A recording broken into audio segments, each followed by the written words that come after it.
Hey, everybody, and welcome back to another episode of the Speak Plainly podcast, where we speak plainly about things that matter. I am your host, Al Medicine, and in today's podcast, we are going to be going pretty deep into a theory I have not put out in its full capacity before. I've beat around the bush a lot with this because, frankly, there wasn't enough science, and I was trying to be, and am still trying to be, a little bit of a neuroscience educator, really a behavioral science educator. I don't give a shit about the neurology.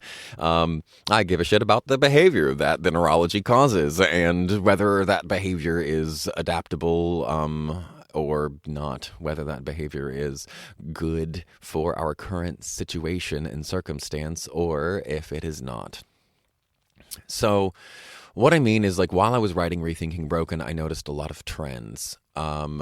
Trends around chronic stress and things that have components of trauma to them, things that well-established components of trauma, things like diagnoses specifically like borderline personality, bipolar disorder, anxiety, depression, suicidality, all kinds of stuff. After the ACEs study with the CDC and Kaiser Permanente in '98, we learned so much, and since then, we've done so many more ACE studies, follow-up ACE studies, and they were all actually worse than the original, as far as health outcomes and the amount of trauma that the average person goes through, the average white educated person even goes through in America. The trends that I was noticing had a lot to do with this subjective experience. I was trying to come from this, from a lived experience perspective, because I'm not a researcher. I'm not a neurobiologist.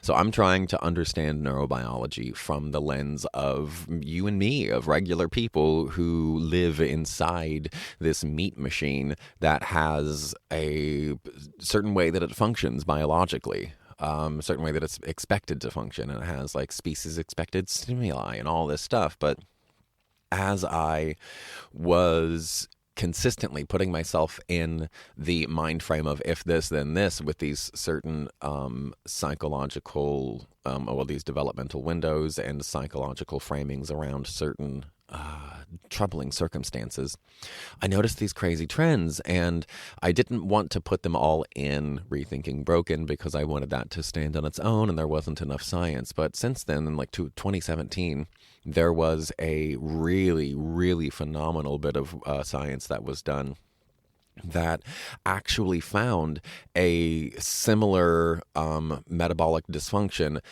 the same path. Actually, they found the same path and dysfunction across ADHD, bipolar, and autism spectrum disorder, and it all has to do with this chronic stress adaptation.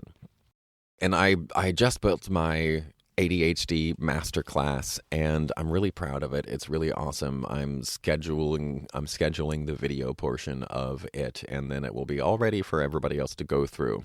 But in that, I talk about how those of us who are neurodivergent and those of us with ADHD or whichever neurodivergent flavor you are, we're told we're divergent. That's the word. And divergence indicates some level of pulling away from a healthy, normal baseline. That is exactly what I want to talk about, because I do not believe, in fact, I know that what we are considering a normal baseline is not normal, nor is it healthy. It is actually just the successful colonization of an entire culture's mind. That is what it actually is. So, what I'm getting at is, essentially, I believe that neurodivergence is not a divergence at all. I believe that what we consider neurodivergence is just a normal expression of the biology of the human species developed under stress and under specific types of stress. And I believe that neurotypical is pathological. And I think it's pathological on many levels. And so the official theory that I am trying to put forward with this, I call pathological normativity. So Pathological normativity theory is a new framework for understanding who we really are, and why neurotypical might just be the most misleading word that we use every single day to describe people. I want to tell you something that it took me 30 years to figure out. I was told that I was disordered. I was told my brain was wrong. It worked wrong.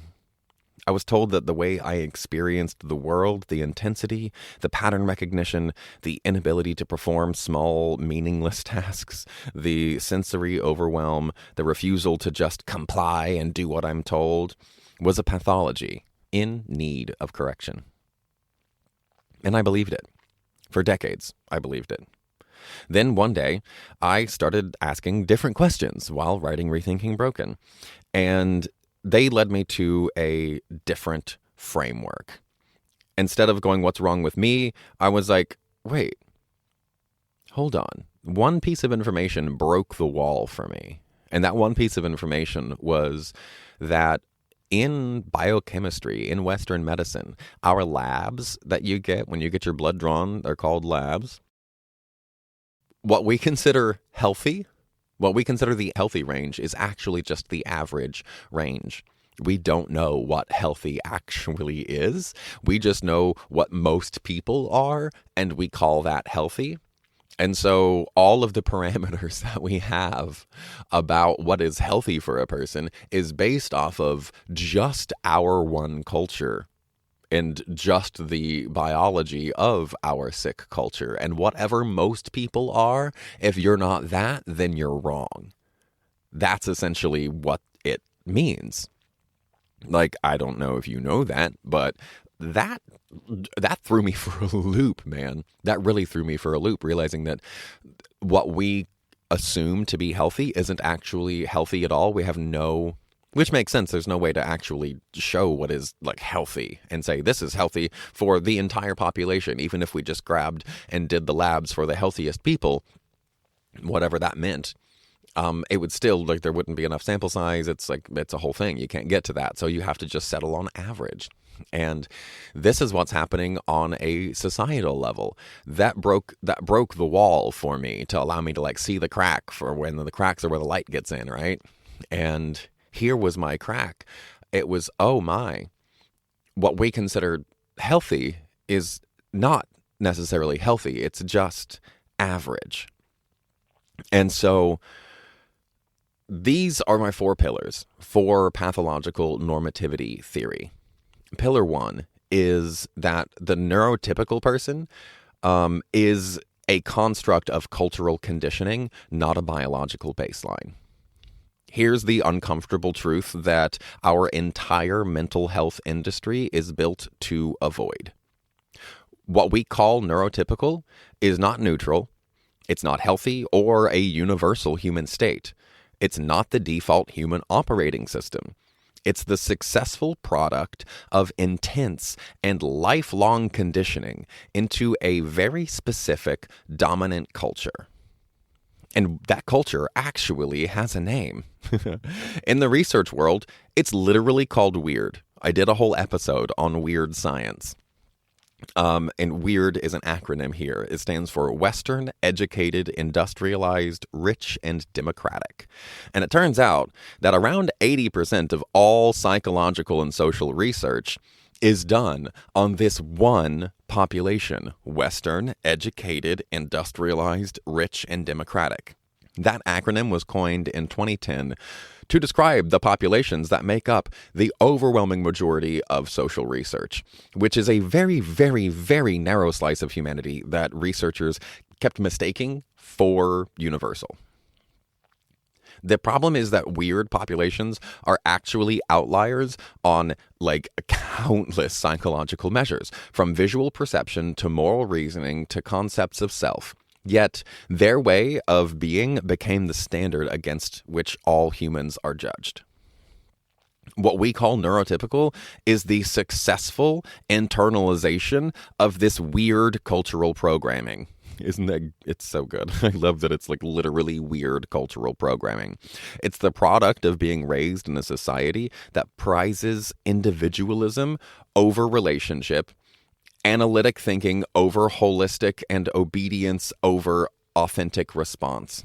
A neurotypical person is, in this framework, someone whose innate responses have been successfully suppressed and replaced by a predictable, culturally programmed, and culturally beneficial set of behaviors. They are high performers within a very particular system, but performing well inside a system is not the same as being psychologically or socially healthy. We need a more accurate term for this. Instead of neurotypical, I suggest we start using colonizer conditioned. Pillar 2. The dominant culture is fundamentally pathological. This is the central pillar. The dominant U.S. Western capitalistic weird culture is not just different or flawed. It is literally pathological. And its pathologies include obedience over individuality and expression. It punishes critical questioning. It rewards compliance, creating a populace susceptible to manipulation and authority, as we see right now. We see this in how easily populations are led into war, debt, into accepting conditions that degrade human life. Questioning is punished, compliance is rewarded. The mechanism is visible everywhere once you learn to see it. The next is emotional suppression. It demands the silencing of emotional truth in favor of performative stoicism. And it is performative. This leads to the widespread alexithymia, the inability to identify and describe one's own emotions, and a culture of unprocessed trauma that manifests as violence, apathy, and disconnection, frankly. People are taught to cut themselves off from their own interior world and then wonder why they feel so hollow. Men especially. I just did a podcast episode on that. Next is the commodification of self. It conditions people to view themselves as products, as wage earners, as consumers, as assets. Your primary value is your predictable contribution to the economic machine, either as making things or as buying things. This creates an existential dread and a hollow sense of self because you are literally being trained to experience yourself as a tool for someone else's use. Like, you're literally being trained to see yourself as a tool for somebody else. Then there is the exploitation of future labor. This is the bottom line as to why it happens this way, saying that the culture wants very specific things and it wants predictability. That's why it rewards neurotypical, because neurotypical are people who have suppressed their own biological responses and been successfully colonizer conditioned because they need future labor.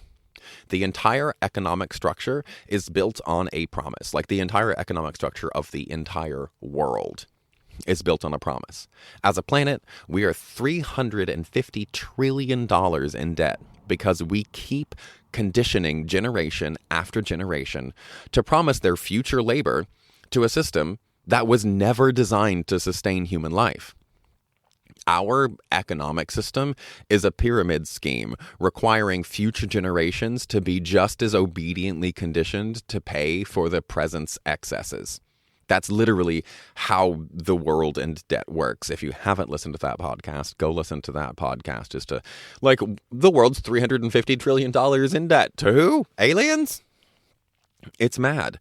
But this is a core symptom of a system that has lost all connection to anything remotely resembling sustainability or human life. And these are not bugs. They are the features. They are the features of neurotypical.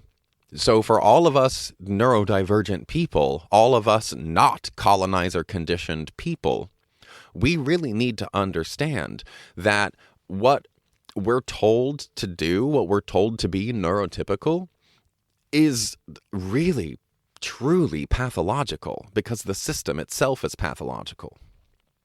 So pillar 3 is redefining this divergence from a deficit to like a living immunity, from like constitution of like we are wrong. Our constitution, our fundamental architecture is somehow wrong and screwy and in need of fixing. And switching that to a view of, is the way that we are conditioned useful in this context or not? Like, I'm tired of talking about neurodivergence as a form of constitution and that's some kind of deficit. It is a highly adaptable, like the humans are a highly adaptable animal, and we only adapt to specific contexts. That is the only way that it can be. So for pillar 3, if the culture is pathological, then successfully conforming to it is not a sign of health. Becoming more neurotypical or showing up, masking, and being more neurotypical is not a sign of health. And this is important because it reframes everything that we thought we knew about neurodivergence. The word itself is a problem. Divergent implies deviation from a healthy standard, but if the standard is sick, then the deviation isn't a deficit. The people we currently call neurodivergent are, for a variety of reasons, simply those who didn't successfully absorb the dominant culture's conditioning. We didn't resist as an act. Like, all of us were children. We were children. We were just being. And the colonizer looked at all of us and said, this one won't take the programming. They're deficient. There's something wrong with them. They won't take the programming. Clearly, our programming is the best programming. The accurate term is not neurodivergent then. The accurate term is colonizer conditioning resistant. We are colonizer resistant. And why? Typically because we grew up suffering from the chronic stress that is put on the people who are actually keeping this economic machine running. The slaves who are keeping this economic machine running. That chronic stress at home is a huge factor as to why we are not as easily colonizer conditioned. But we have to understand this resistance correctly. It is both constitutional now and contextual. Constitutional for many of us because the resistance is built in. It's the way our sensory processing now works, the way our pattern-seeking cognition operates, the way our emotional intensity registers the world. This is the part that was conditioned into us that allowed the colonizer conditioning to not sink in. Because it was our exposure to chronic stress that had these things burn their way into our neurological hardware. And so the colonizers' conditioning just couldn't run their program. And it's contextual because resistance is also shaped by environment. Research increasingly shows that chronic stress in childhood fundamentally alters stress response systems, including the HPA axis, cortisol regulation. Children raised in homes with chronic stress, whether from poverty, trauma, or having parents who themselves were colonizer conditioning resistant, and thus also oppressed by the system, we developed different neuroendocrine patterns. Our bodies adapt to survive in one environment, and that adaptation makes them less receptive. It makes us all less receptive to the conditioning that's attempted elsewhere. So if we have a lot of stress at home and school is less stressful than home, then you're probably going to be conditioned by home rather than school, which is why we wind up with all this vigilance stuff. So here's what happens. If you're coming from a home with chronic stress, the 8 hours of conditioning that they try to do at school simply cannot compete. The intensity of what you're surviving at home has already shaped your nervous system for vigilance, for pattern detection, and for reading threats. Those adaptations, often labeled as attention problems or behavioral issues, are actually the body's wisdom. They were never going to absorb the colonizer's programming because your system was already optimized for something else, surviving at home. This is the key concept in Rethinking Broken. Chronic stress adaptation is not damage. It is the body's intelligent and fairly predictable response to an environment that demanded protection. And that same adaptation often makes us colonizer conditioning resistant. So we are not resistant because we're broken. We are resistant because we adapted to the truth. We adapted to the threats and to the reality that the colonizers' promises were never, ever meant for us. Traits labeled as dysfunctional within the pathological system are, in fact, crucial intelligences for human thriving. Hyperfocus is deep problem-solving capacity. Heightened sensory awareness is a more complete connection to our reality around us. Rejection of small talk is a preference for authentic, meaningful connection, getting down to what actually matters. Pattern recognition identifies systemic flaws that the conditioned mind is trained to ignore.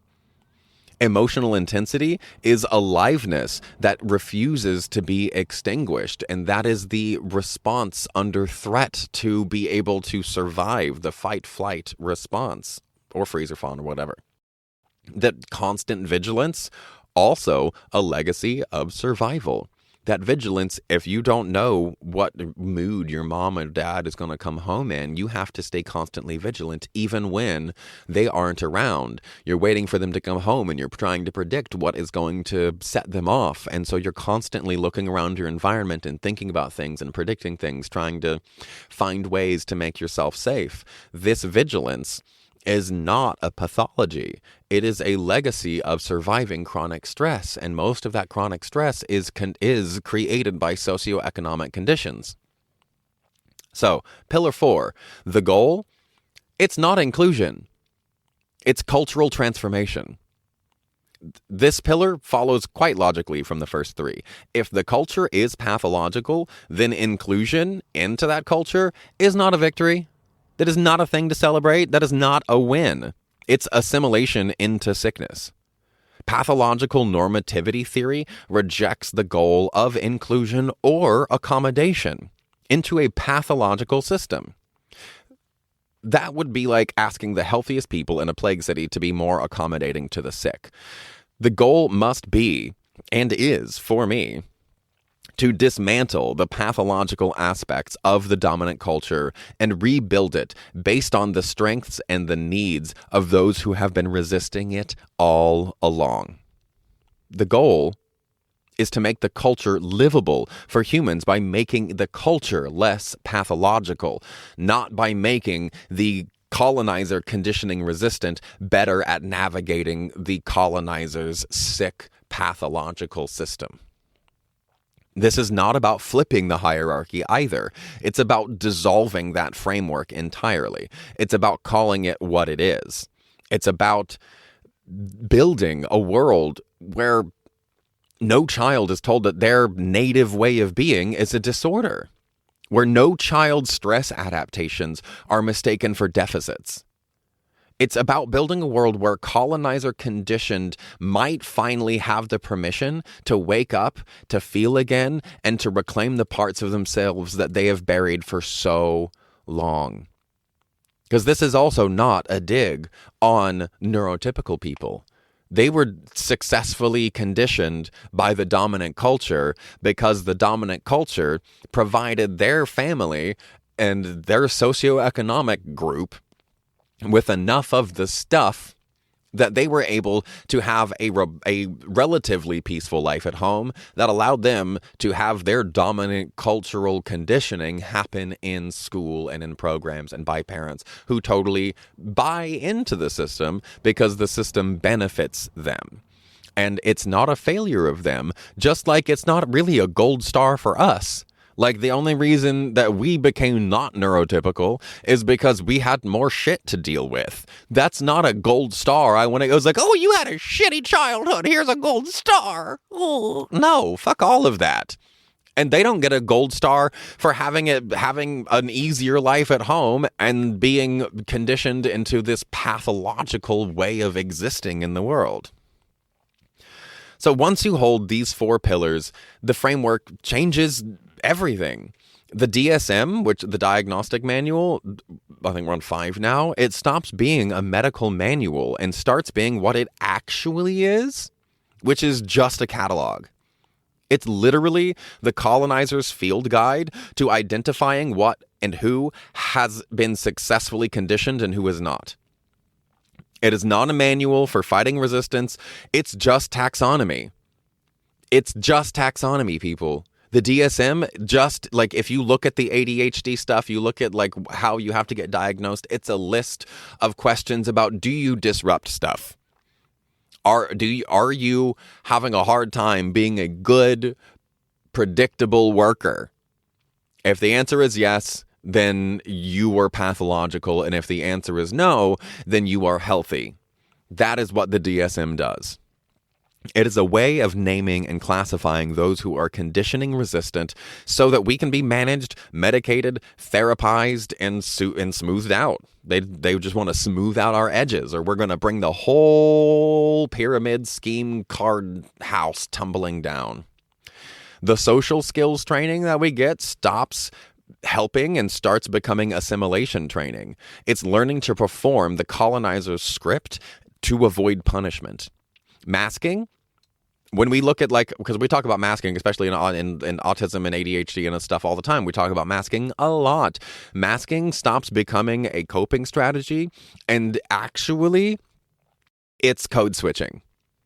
And for any people of color who are listening to this, Black folks know exactly what code switching is. Asians know exactly what code switch. Everybody except for white people know what code switching is. And masking is code switching under threat. It's passing.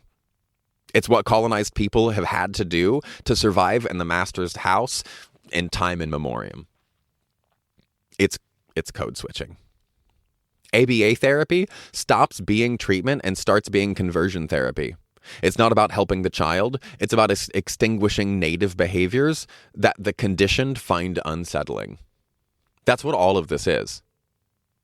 All of this is about extinguishing native behaviors. And I mean native to our biology, native to our existence, native to our way of life. And yes, native like Native Americans, native like they belong to the earth. That's why they're native. They belong to the earth and not to this colonizer system. And it's these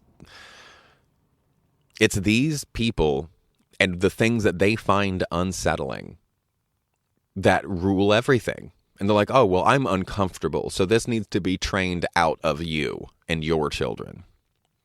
The child labeled disordered stops being a problem to fix and starts being the canary in the coal mine. It starts being a human being whose nervous system adapted intelligently to its environment. And the biggest problem is that the environment is caused by socioeconomic stress, which is a systemic problem. And it is exactly our system that has created the socioeconomic problems. So you'll never hear them talk about this because it is our pathological, money-hungry, cancerous pyramid scheme economic system based on capitalism that has created these untenable experiences and this unsustainable way of life. And the poorer you are, the more you know how fucked up our system is because you can't survive under it. And these are the people who don't get successfully conditioned. So of course we're labeled as an offshoot, as something wrong, as something pathological, because it is the literal experience of the cost of the system.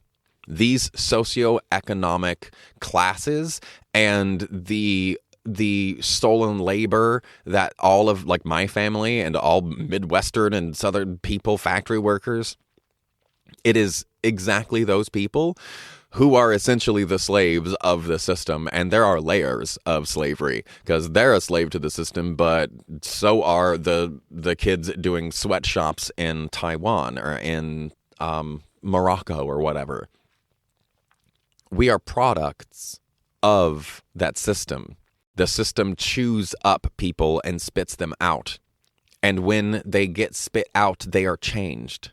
They are changed. They are colonizer conditioning resistant because it is exactly the colonizer system that chewed up and spit out our families and created the socioeconomic environment that we were raised in that prevented our conditioning. Does that make sense? I hope that makes sense. So here is my new vocabulary. The people that we call normal, they stop being the goal and they start being something closer to tragic. They are walking around in a trance, convinced the walls of their cages are just the way things are. It's just the way the world is. They traded sovereignty for safety. They traded a sense of aliveness for predictability. And they've traded their own authenticity, not even for belonging, but just for fitting in.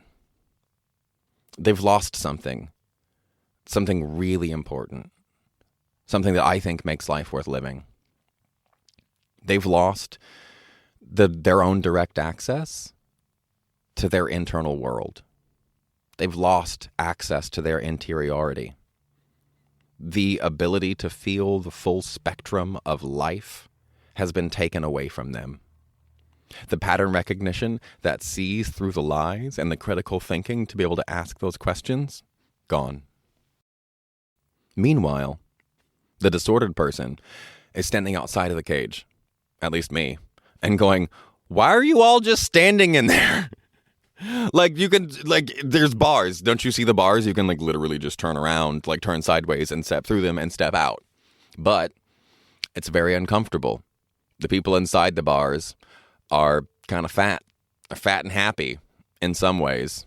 They're fat and happy enough for them because, again, they've lost access to their interiority, so they don't know how miserable they are. They have no idea. And it's why they're afraid of people like us, people like me, and afraid of my unbridled joy, because they have no idea what that's like. And so it's dangerous for them. So here's my suggestion. My suggestion is a new vocabulary. I've already suggested a few of them, but I think here's a few that we can continually use from this day forward. Stop saying neurotypical and start saying colonizer conditioned or pathologically normative. Or if you're really nice, you can just call them system adapted. Instead of neurotypical, try system adapted. I like colonizer conditioned because I'm an asshole and that is what it is. And I like to call things exactly what they are. And in a way that is shocking because, well, that's the truth. It is shocking, but that's the way it is. Instead of saying neurodivergent, say colonizer conditioning resistant. Or say the cognitively uncolonized. That's my favorite. I mean, you could even call it the immune response. I was talking with a friend who was like, it's like we're the immune response. I'm like, yeah, that's actually quite accurate. We're the immune response to the systemic pathological conditioning. So stop framing your traits as deficits. They are not symptoms that need to be erased. They are signatures of a mind that refused to be erased. Stop framing your stress history as damage. It's not damage. It's adaptation. It is intelligence. It is the body's wisdom. So what this philosophy is not. I want to say really clearly that this is not an attack on the colonizer conditioned. Like I said, they didn't choose this. They were children just like we were. They were shaped by the same forces that tried to shape us. Many of them are suffering deeply, but they just can't name it because the conditioning taught them to not look. The conditioning creates that alexithymia. This is not a rejection of all help, all support, or all intervention. Some of us need accommodations. Some of us need therapy to heal from the trauma of being forced into a shape that we were never meant to take. Some of us need medication to function in a world that wasn't built for us. And these things are not contradictions. They are survival. But they are not cures for a disease that we never had. They're not. We are not broken. So I'll end where I started. I spent 30 years believing that I was broken. As I started writing Rethinking Broken, I realized that that wasn't the case. My brain was not malfunctioning. I thought that if I just tried harder, masked better, suppressed more, I could finally be normal. Eventually that bottle got too expensive, and I was wrong. The people that we call neurodivergent are not broken, and they're not broken versions of normal. We are not disordered. We are not deficient. We are the colonizer conditioning resistant. We are the uncolonized. We are the people whose native consciousness refused to be erased. Unfortunately, a lot of the reason that that is the case is because of the amount of stress that we went through. But that stress is the result, in many cases, of socioeconomic pressures created by a cancerous, pathological capitalist system. We are the immune response to a culture that mistakes conformity for health. So if you are one of us, if you've always felt too much or not enough, if you refuse too much, seen too much, if you've always been told to just tone it down or try harder or just be normal, then here's the truth that nobody ever told you. You weren't the problem. They are. The conditioning that they tried to imprint on you was the problem. And just because everybody else was more successfully conditioned than you were in that way, doesn't mean that you were the problem.